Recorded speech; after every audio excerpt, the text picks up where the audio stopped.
Hello everyone, कैसे हो आप सब।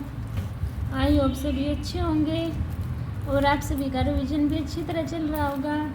तो जैसा कि आपको पता है, हम यहाँ पर जो हमारे एस्टेट NVS KVS DSSS जिसमें भी हमारा CDP पोर्शन आएगा, इनके हम क्वेश्चन प्रैक्टिस कर रहे हैं चैप्टर वाइज। ठीक है, तो आज हम जो हमारा measurement assessment and evolution chapter है उस चैप्टर के आज हम क्वेश्चन प्रैक्टिस करेंगे। ठीक है, तो चलो स्टार्ट करते हैं क्वेश्चन नंबर 1 से।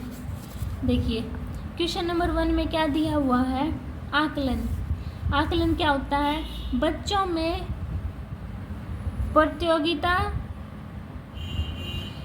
में प्रतियोगिता भावना को सक्रिय रूप से बढ़ावा देना, बच्चों को लेबल करने और वर्गीकृत करने की अच्छी रणनीति, यह अधिगम में सुधार का एक तरीका, अधिगम को सुनिश्चित करने के लिए तनाव और दबाव को उत्पन्न करना। तो अधिगम हमारा क्या होता है, देखो, बच्चों में प्रतियोगिता भावना को सक्रिय रूप से बढ़ाना नहीं, बच्चों को लेबल करने और वर्गीकृत करने की एक अच्छी रणनीति है नहीं, अधिगम में सुधार का एक तरीका और अधिगम को सुनिश्चित करने के लिए तनाव और दबाव को उत्पन्न करना। तो आकलन है हमारा अधिगम में सुधार का एक तरीका है। ठीक है, अभी सेकंड क्वेश्चन देखिए, आकलन शिक्षण अधिगम प्रक्रिया का अभिन्न अंग है क्योंकि आज के समय में केवल अंक ही शिक्षा में महत्वपूर्ण है। अच्छा, बच्चों को अंक दिए जाने चाहिए ताकि वे समझ सके कि अपने सहपाठियों की तुलना में कहाँ पर है। आकलन ही एकमात्र तरीका है जो आश्वस्त करता है कि शिक्षकों ने पढ़ाया और बच्चों ने लिखा। आकलन शिक्षक को बालकों के अधिगम को समझने में सहायता करता है और अपने स्वयं के सीखने के लिए एक प्रतिपुष्टि के रूप में कार्य करता है। तो हमारा आकलन है शिक्षण अधिगम प्रक्रिया का अभिन्न अंग है क्योंकि फोर्थ ऑप्शन है इसका क्या है, आकलन शिक्षक को बालकों के अधिगम को समझने में सहायता करता है और अपने स्वयं के सीखने के लिए एक प्रतिपुष्टि के रूप में कार्य करता है। तो डी ऑप्शन हमारा क्या हो जाएगा, राइट हो जाएगा। अभी क्वेश्चन नंबर 3 देखिए, निम्नलिखित में से कौन सा आकलन करने का सर्वाधिक उपयुक्त तरीका है।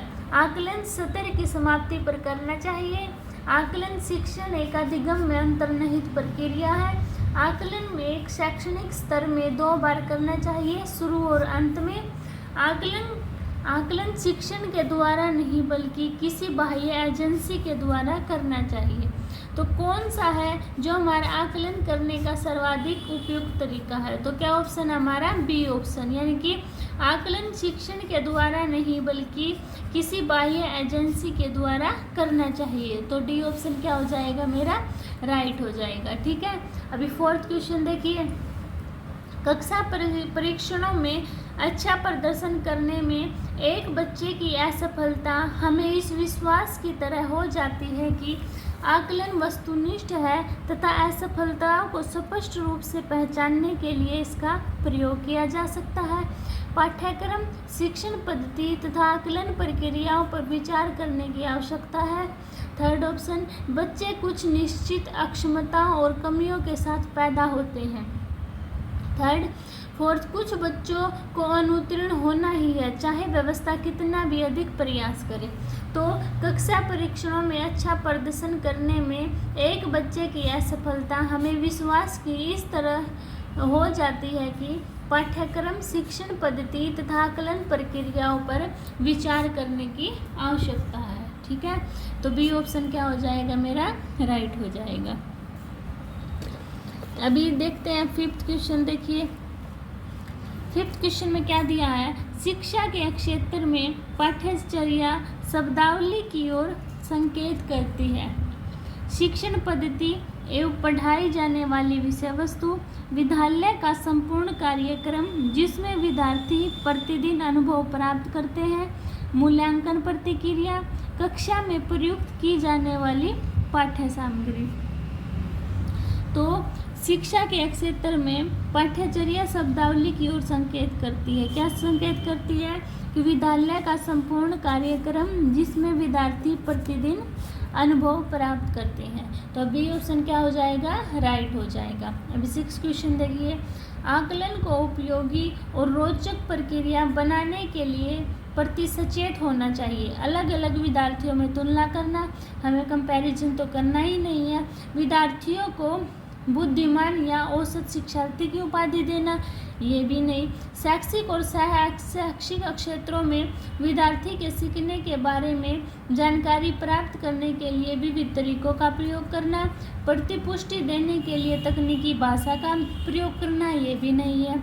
इसका क्या होगा? सी ऑप्शन, यानी कि शैक्षिक और सह शैक्षिक क्षेत्रों में विद्यार्थी के सीखने के बारे में जानकारी प्राप्त करने के लिए अलग अलग यानी कि विविध तरीकों का प्रयोग करना। ठीक है, अभी चलते हैं 7th क्वेश्चन पे। देखिए 7th क्वेश्चन क्या है? सतत एवं व्यापक मूल्यांकन किस लिए आवश्यक है?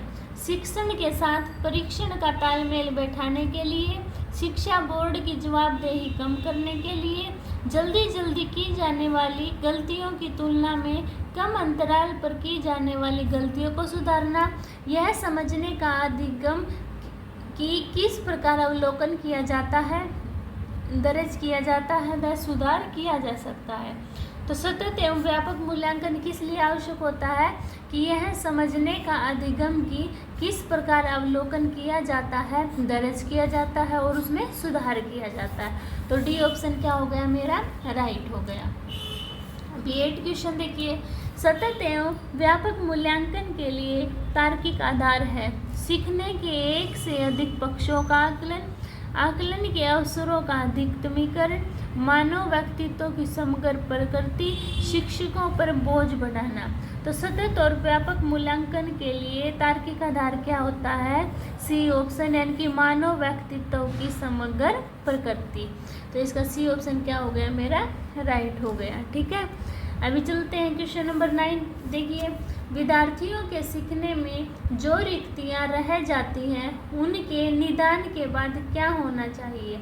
सभी पाठों को व्यवस्थित रूप से दोहराना, शिक्षार्थियों और अभिभावकों को उपलब्धि के बारे में बताना, समुचित उपचारात्मक कार्य, सघन अभ्यास कार्य।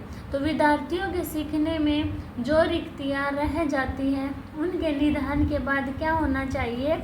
समुचित उपचारात्मक कार्य, यानी कि उनको कैसे हम उन रिक्तियों को फिलअप करें, यानी कि उनको कैसे सुधारें। ठीक है, तो सी ऑप्शन क्या हो जाएगा मेरा?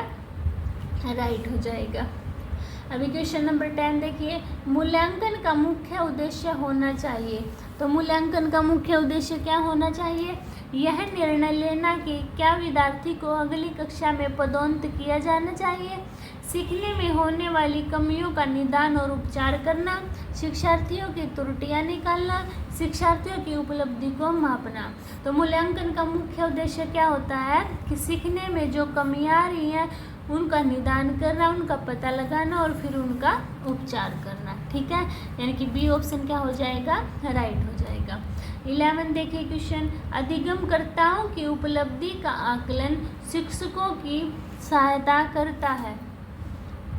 शिक्षण अधिगम विधियों की प्रभावशीलता का मूल्यांकन करने में, कक्षाओं में अधिगमकर्ताओं के अक्षमता समूह बनाने में, शिक्षण के लिए गतिविधियों की सूची तैयार करने में, अधिगमकर्ताओं के प्रदर्शन का रिकॉर्ड रखने में। तो अधिगमकर्ताओं की उपलब्धि का आकलन शिक्षकों की किस में सहायता करता है? शिक्षण अधिगम विधियों की प्रभावशीलता का मूल्यांकन करने में, यानी ये ऑप्शन क्या हो जाएगा मेरा? राइट हो जाएगा। अभी क्वेश्चन नंबर 12 देखिए। सीखने के लिए आकलन निम्न का ध्यान रखता है के अलावा विद्यार्थी की अधिगमशैली, विद्यार्थी की अक्षमताएं, विद्यार्थी की आवश्यकताएं, विद्यार्थी की त्रुटियां। तो सीखने के लिए आकलन किस निम्न का ध्यान रखता है के अलावा, किसके अलावा? विद्यार्थी की अक्षमता, यानी कि बी ऑप्शन क्या हो जाएगा? राइट हमारा। अभी अपना 13 क्वेश्चन देखिए।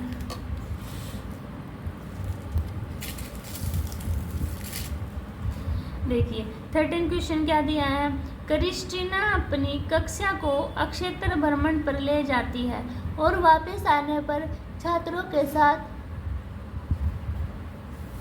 भ्रमण पर चर्चा करती है। यह किसकी ओर संकेत करती है, आकलन के लिए सीखना, आकलन का सीखना, सीखना का आकलन या सीखने के लिए आकलन।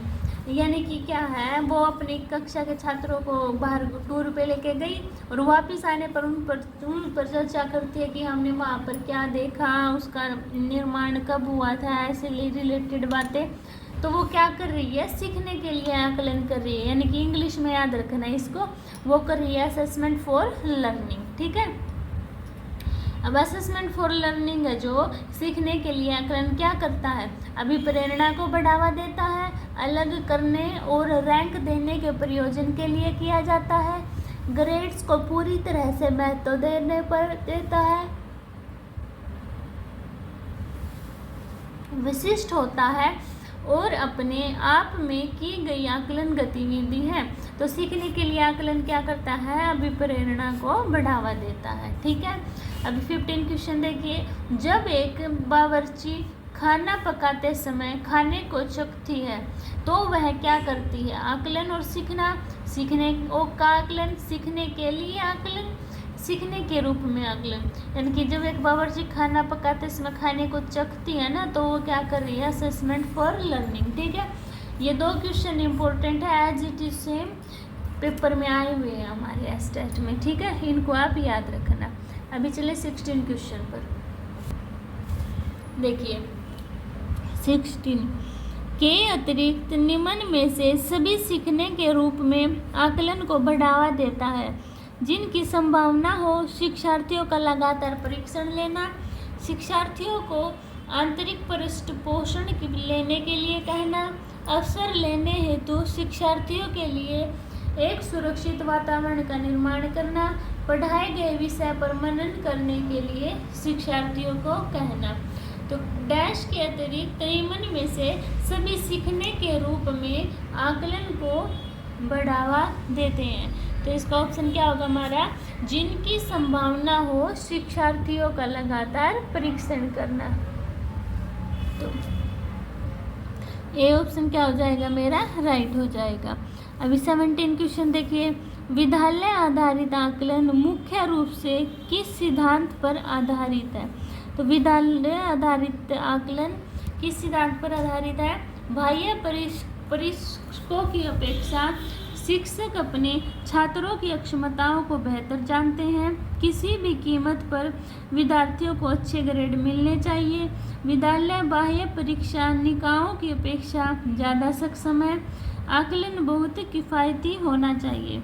तो विद्यालय आधारित आकलन मुख्य रूप से किस सिद्धांत पर आधारित होता है, बाह्य परीक्षकों की अपेक्षा शिक्षक अपनी छात्रों की क्षमताओं को बेहतर जानते हैं। यानी कि 17 का ये ऑप्शन क्या हो गया मेरा, राइट हो जाएगा। ठीक है, अभी 18 क्वेश्चन देखिए, विद्यालय आधारित आकलन क्या होता है, परिणामों की अपेक्षा परीक्षा तकनीकों पर केंद्रित है, क्या आकलित किया जाएगा कि इस पर छात्रों को कम नियंत्रण प्रदान करता है, रचनात्मक प्रतिपुष्टि उपलब्ध कराते हुए सीखने में संवर्धन करता है, परीक्षा के लिए शिक्षण को बढ़ावा देता है क्योंकि उसमें निरंतर परीक्षण होता है। तो विद्यालय आधारित आकलन क्या होगा मेरा, रचनात्मक प्रतिपुष्टि उपलब्ध कराते हुए सीखने में संवर्धन करता है। ठीक है, यानी सी ऑप्शन क्या हो जाएगा मेरा, राइट हो जाएगा। 19 क्वेश्चन देखिए, डैश के अलावा निम्न उपख्यानात्मक रिकॉर्ड की विशेषताएं हैं। यह घटनाओं का सही वर्णन है, यह बच्चे के व्यक्तिगत विकास अथवा सामाजिक अंतःक्रियाओं को वर्णित करता है, यह पर्याप्त विस्तार से पूर्ण तथ्यात्मक प्रतिवेदन है, यह व्यवहार का व्यक्तिनिष्ठ साक्ष्य है और इसलिए यह शैक्षणिक क्षेत्र के प्रति प्रतिपुष्टि उपलब्ध नहीं कराता है। तो डैश के अलावा निम्न उपख्यानात्मक रिकॉर्ड की आवश्यकता है। तो क्या है कि इसके अलावा, यानी कि यह घटनाओं का सही वर्णन है, ये भी सही बात है, यह बच्चों के व्यक्तिगत विकास अथवा सामाजिक अंतःक्रिया को वर्णन करता है, ये भी करता है। यह पर्याप्त विस्तार से पूर्ण तथ्यात्मक प्रतिवेदन है, यह भी सही बात है। यह व्यवहार का व्यक्तिनिष्ठ साक्ष्य है और इसलिए यह शैक्षणिक क्षेत्र के प्रतिपुष्टि उपलब्ध नहीं कराता है, ये बात गलत है। के अलावा यानी किसके अलावा, तो इस ऑप्शन के क्वेश्चन के अकॉर्डिंग ये आंसर हमारा राइट हो जाएगा। वैसे उपख्यानात्मक में ये बात नहीं होता है, ठीक है। अभी देखिए 20 क्वेश्चन, बहुविकल्पीय प्रश्न यानी कि मल्टी चॉइस क्वेश्चन। बालक की अक्षमता का आकलन करते हैं, सही उत्तर की पहचान करने, सही उत्तर का प्रत्याशरण करने, सही उत्तर का निर्माण करने, सही उत्तर की व्याख्या करने। तो मल्टीपल चॉइस क्वेश्चन किस लिए होते हैं, हमारे सही उत्तर की पहचान करने के लिए, ठीक है। यानी कि 20 का ये क्या हो जाएगा, मेरा राइट हो जाएगा। अभी 21 देखिए, निम्न में से कौन सा रचनात्मक आकलन के लिए उचित उपकरण नहीं है। अवधि परीक्षा, प्रश्नोत्तरी, असाइनमेंट कार्य, मौखिक प्रश्न। तो रचनात्मक आकलन के लिए कौन सा उपकरण नहीं है, कौन सा नहीं होगा, मेरा अवधि परीक्षा, ठीक है। इनकी ए ऑप्शन क्या हो जाएगा, मेरा राइट हो जाएगा। अभी देखिए 22, सतत और व्यापक मूल्यांकन शिक्षक केंद्रित होना चाहिए, नहीं। परीक्षा केंद्रित, नहीं। विद्यार्थी केंद्रित या निष्पादन केंद्रित, निष्पादित केंद्रित भी होना चाहिए। सतत और व्यापक मूल्यांकन क्या है, हमें जो स्टूडेंट है उसको सेंटर्ड में लेके चलना है, तो विद्यार्थी केंद्रित होगा। अभी 23 क्वेश्चन देखिए, मूल्यांकन का केंद्र बिंदु फोकस क्या होना चाहिए। बच्चों में प्रतियोगिता बढ़ाना, अध्यापक का कार्य घटाना, अधिगम को आगे बढ़ाना, बच्चों का वर्गीकरण करना। तो मूल्यांकन का केंद्र बिंदु क्या होना चाहिए, अधिगम को आगे बढ़ाना। सी ऑप्शन क्या हो जाएगा, मेरा राइट हो जाएगा। अभी 24 क्वेश्चन देखिए, निम्न में से कौन सा एक उपयुक्त रचनात्मक आकलन कार्य नहीं है। खुले अंत वाले प्रश्न, परियोजना, अवलोकन, विद्यार्थियों का योग्यता क्रम निर्धारित करना। तो कौन सा है जो स्टेबल फॉर्मेटिव असेसमेंट टास्क नहीं है, कि विद्यार्थियों का योग्यता क्रम निर्धारित करना, ठीक है। यानी 24 का डी ऑप्शन क्या हो जाएगा, राइट हो जाएगा। अभी 25 में चलते हैं। अभी 25 क्वेश्चन देखिए, अधिगम में आकलन किस लिए आवश्यक होता है। ग्रेड एवं अंकों के लिए, जांच परीक्षण के लिए, अभिप्रेरणा के लिए, पृथक्करण और श्रेणीकरण के उद्देश्य को प्रोत्साहन देने के लिए। तो अधिगम में आकलन किस लिए आवश्यक होता है, हमारा मोटिवेशन के लिए यानी अभिप्रेरणा के लिए, ठीक है। सी ऑप्शन क्या हो जाएगा, मेरा राइट हो जाएगा। अभी 26 क्वेश्चन देखिए, निम्नलिखित में से कौन सा एक अन्य विकल्पों से संबंधित नहीं है। स्व आकलन के कौशल को प्रतिमानित करना, प्रश्नोत्तर सत्रों को संगठित करना, किसी विषय पर विद्यार्थियों की प्रतिक्रिया को लेना, प्रश्नोत्तरी परिचालित करना। तो कौन सा है जो अन्य विकल्पों से संबंधित नहीं है, स्व आकलन के कौशल को प्रतिमानित करें, यानी कि ए ऑप्शन, ठीक है। अभी 27 देखिए, रूपात्मक आकलन हो सकता है pre test, post test, both pre and post test, इनमें से कोई नहीं। तो फॉर्मेटिव असेसमेंट है हमारा, किस में होता है, कैसे हो सकता है, वो प्री टेस्ट यानी कि टेस्ट से पहले भी हो सकता है और उसके बाद भी हो सकता है, ठीक है। यानी कि सी ऑप्शन क्या हो जाएगा, मेरा राइट हो जाएगा। अभी 28 क्वेश्चन देखिए, सतत और व्यापक मूल्यांकन बल देता है अधिगम को सुनिश्चित करने के लिए व्यापक स्केल पर नियंत्रण परीक्षण, अधिगम को किस प्रकार अवलोकित, रिकॉर्ड और सुधारा जाए, इस पर शिक्षण के साथ परीक्षाओं का सामंजस्य, बोर्ड परीक्षाओं की अनावश्यकता पर। तो सतत और व्यापक मूल्यांकन किस पर बल देता है, कि अधिगम को किस प्रकार अवलोकित, रिकॉर्ड और सुधारा जाए, इस पर। यानी बी ऑप्शन क्या हो जाएगा, मेरा राइट हो जाएगा।